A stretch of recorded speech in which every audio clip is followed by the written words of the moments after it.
Hi friends, welcome to short and hub channel. నేను మీ హరినాగానంద్, short and instructor.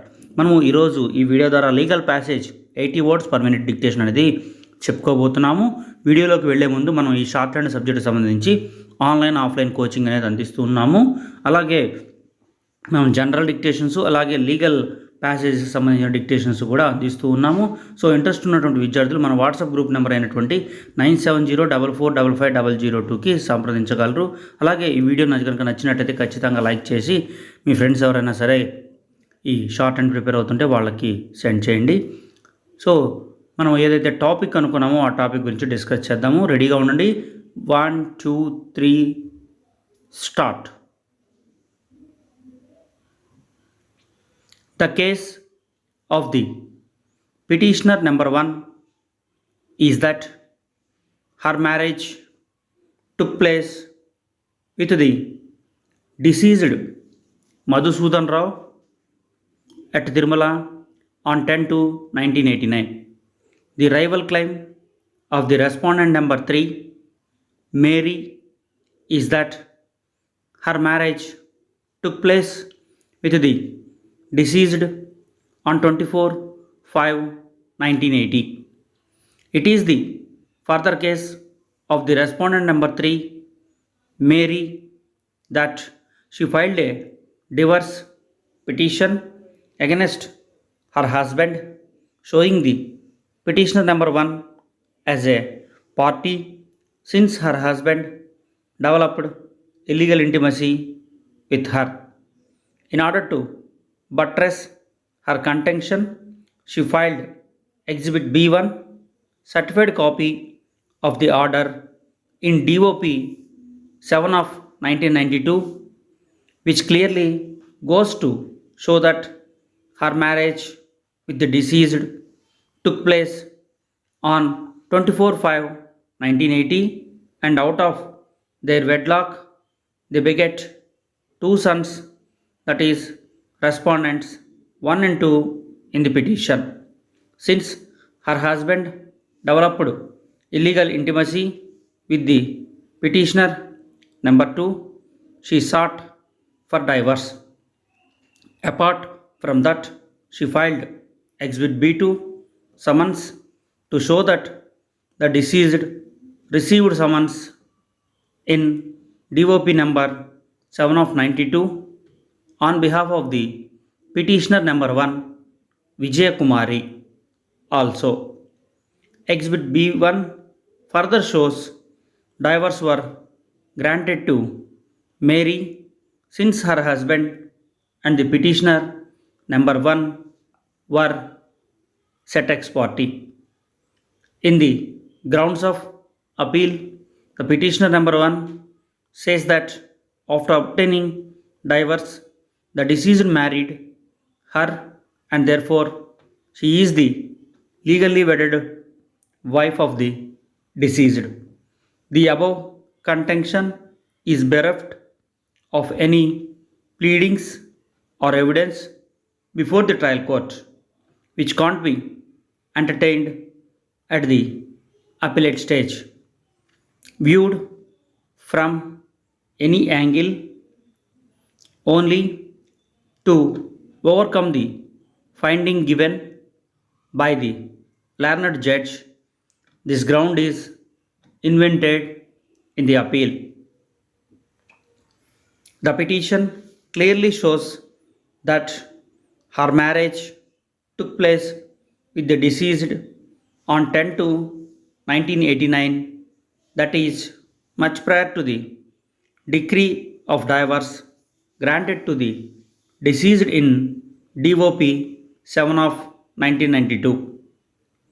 The learned judge rightly held that the marriage of the petitioner number 1 with the deceased is void in the light of the Section 5 of the Hindu Marriage Act 1955, since it took place during the subsistence of the first marriage.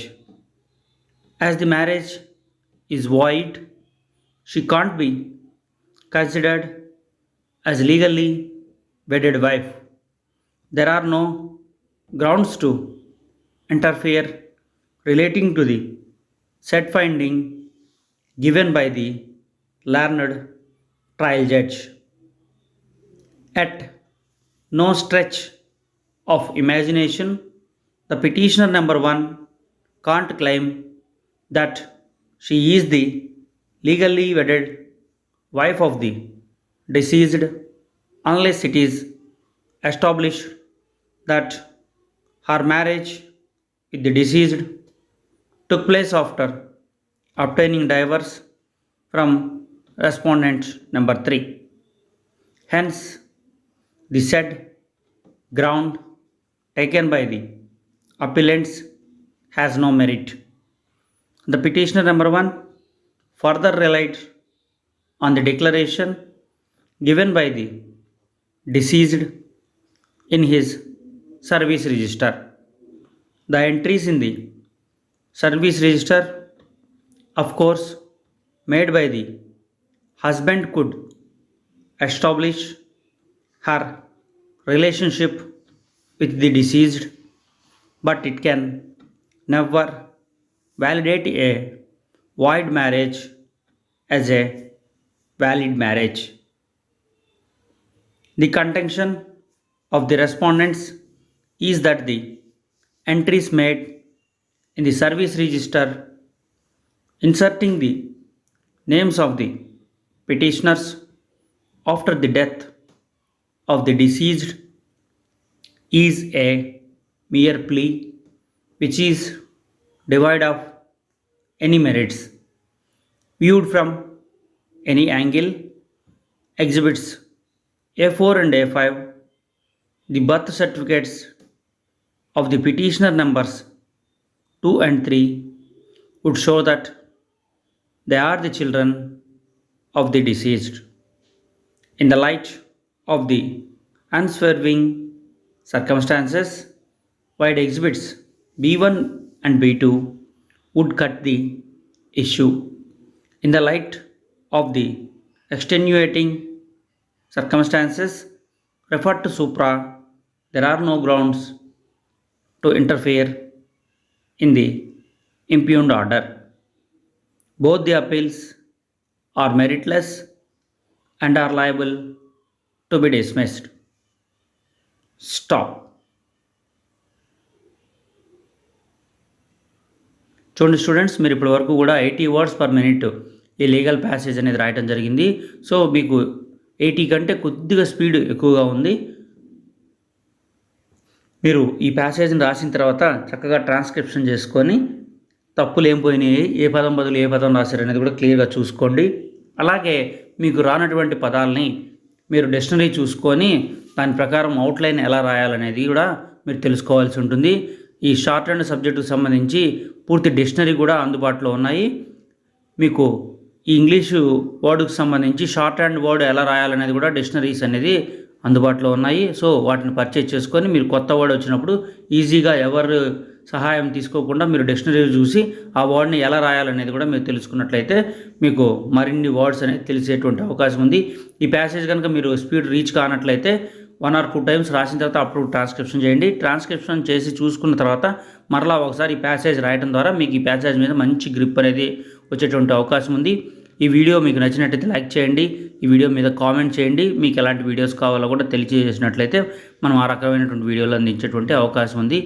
ఇలాంటి మరిన్ని videos కోసం మన ఛానల్ని subscribe చేయండి. Thank you.